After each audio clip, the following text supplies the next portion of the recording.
আসসালামু আলাইকুম ওয়া রাহমাতুল্লাহি ওয়া বারাকাতুহু। আজ আমরা জানব ইসলামী শরীয়ত অনুযায়ী বিয়ে পড়ানোর সঠিক নিয়ম এবং কিভাবে কথোপকথন হবে। প্রথমেই শুরু করতে হবে বিয়ের খুতবা দিয়ে। এটা রাসূল সাল্লাল্লাহু আলাইহি ওয়াসাল্লাম এর সুন্নাহ। এরপর আসবে বিয়ের মূল অংশ, ইজাব ও কবুল।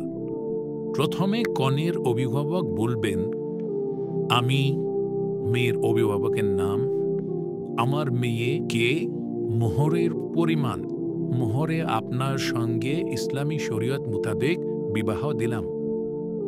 এরপর বর বলবে, আমি কবুল করলাম। আরবি ভাষায় বর চাইলে এভাবে বলতে পারে, কবিলতু নিকাহাহা আলা সাসাদাতিল মাজকুর, অর্থ আমি নির্ধারিত মোহরের বিনিময়ে তাকে বিবাহ করেছি। এরপর সাক্ষীদের কথা বলা হবে। উদাহরণস্বরূপ বলা যায়, এই বিয়েতে সাক্ষী ছিলেন সাক্ষী একের নাম, সাক্ষী দুইয়ের নাম।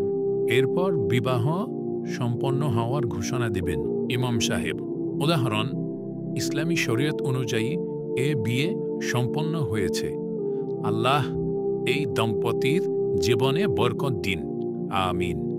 সর্বশেষ বিয়ের দোয়া করবেন, বারাকাল্লাহু লাক ওয়া বারাকা আলাইকা ওয়া জামাআ বাইনাকুমা ফি খায়র, অর্থ আল্লাহ তোমাদের জন্য বরকত দান করুন, তোমাদের দুজনকে কল্যাণে একত্রিত করুন। সংক্ষেপে যা যা করতে হবে: ১. খুতবা পড়বেন।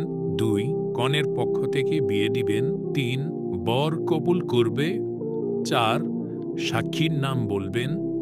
৫. বিয়ে সম্পন্ন হয়েছে জানাবেন। ৬.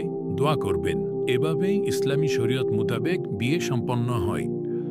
আল্লাহ আমাদের সবাইকে এ সুন্নত অনুযায়ী বিয়ে করার তৌফিক দান করুন, আমিন।